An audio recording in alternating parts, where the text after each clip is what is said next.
the first 18 verses of the Gospel of John, called the Prologue of John, is intended to function as the lens through which you read the rest of the Gospel. And so if you get that right, if you get the lens right, then so much else in the Gospel is going to come into much clearer and sharper focus. If you don't have that lens, then you're going to be missing a lot of the important stuff that comes at a particular later point. And so in John 1:1, we have, in the beginning was the Word, and the Word was with God, and the Word was God. This one, the Logos, the Word, was in the beginning with God. Then you go to verse 18. No one has seen God at any time. I'm just going to give you the Greek, and then we'll talk about the translation of it. Monogenes theos, unique God, the one being in the bosom of the Father, this one has explained or exegeted him. Now, these are your bookends. And there's all sorts of vitally important stuff in between. For example, verse 14. And the Word became flesh and dwelt amongst us, and we beheld his glory. Glory is of the unique one from the Father, full of grace and truth. There's really important stuff in between. But what I want us to see is the bookends and how verse 18 sheds so much light on verses 1 and 2, but of necessity, how verses 1 and 2 first shed light upon verse 18. You can't expect things to go backwards overly well, obviously. So, there are 3 clauses in John 1:1. So normally they're called 1:1a, b, and c. NRK ein halagos. In the beginning was the Word. Now, in the Greek language, you have things called tenses. And tenses refer to aspect and time. Aspect is first, time is second. Aspect talks about the kind of action. Time talks about the when of action. John will use 2 forms of the verb of being. In English, is, was, am are verbs of being. Became, these are being verbs. And it's primarily I, me, and agenita in the aorist form in the Greek language.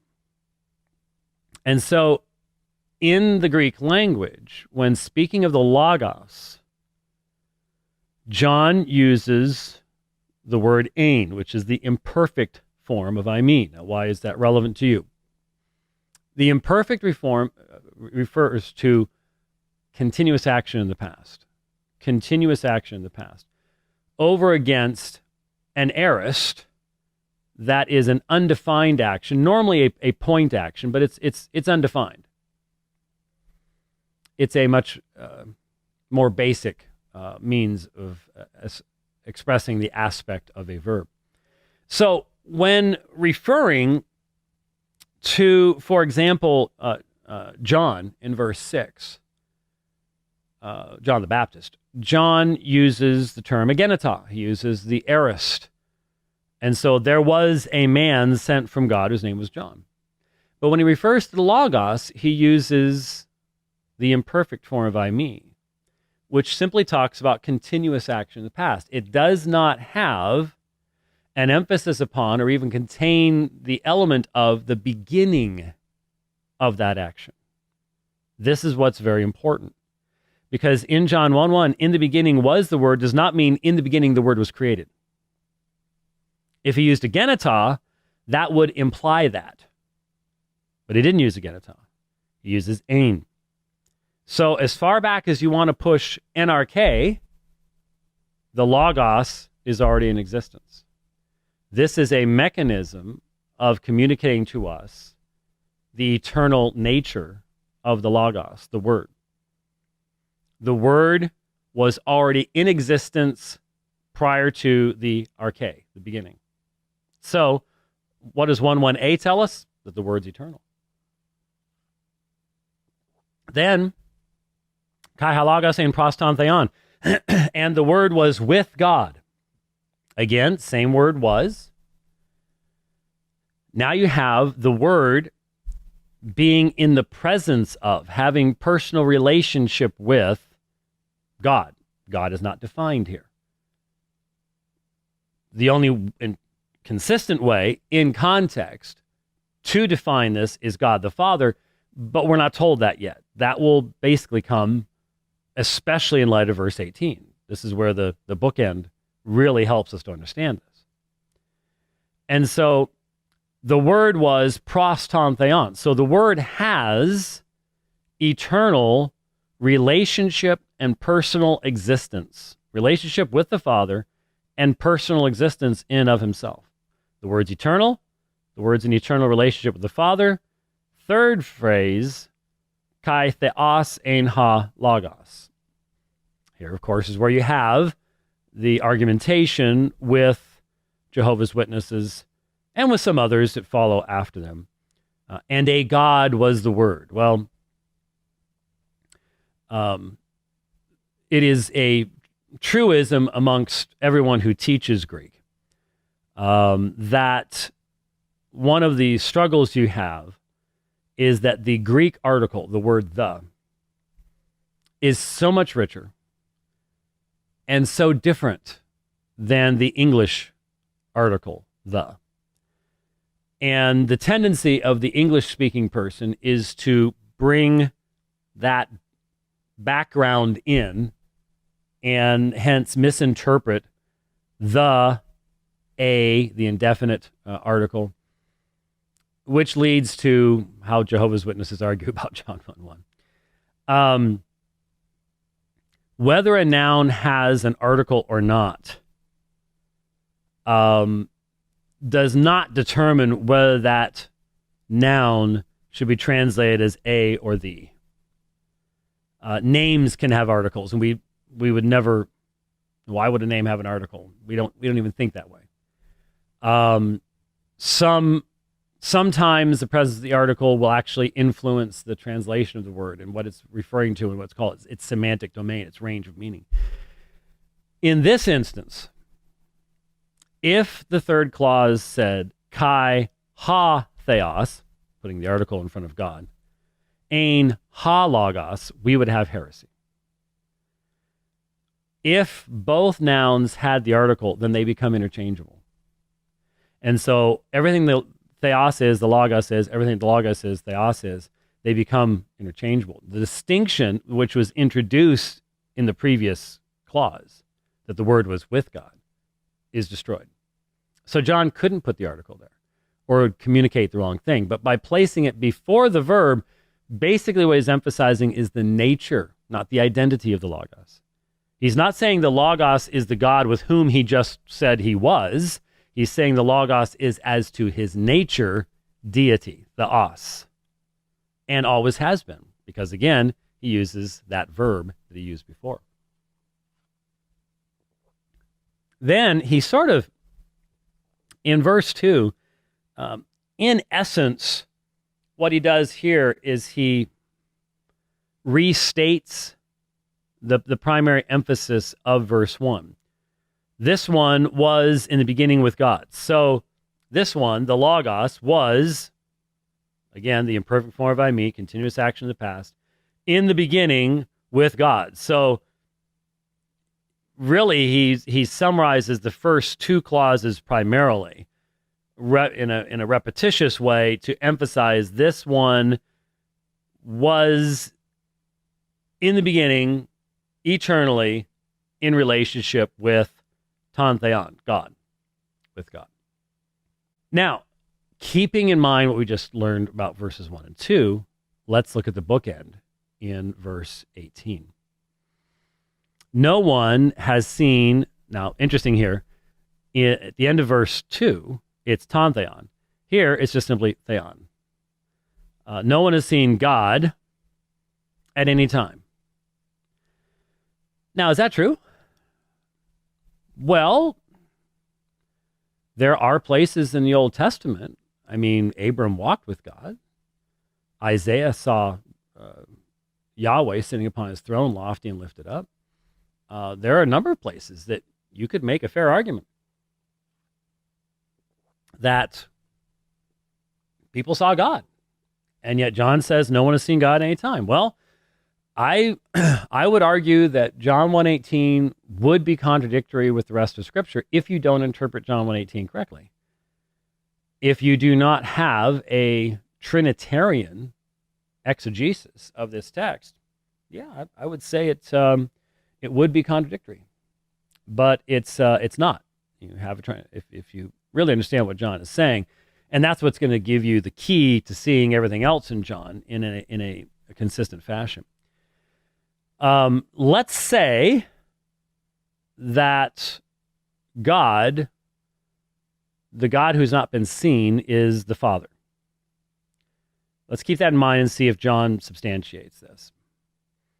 No one has seen God at any time. Then you have this very interesting phrase that has once again become exceptionally controversial in our day again, only over the past year and a half, 2 years. It became controversial again because of a interesting perspective on the part of a minority of Christian scholars that promotes what's called the eternal subordination of the Son. It's the idea that there is a definitional element of subordination between the person of the Father and the person of the Son.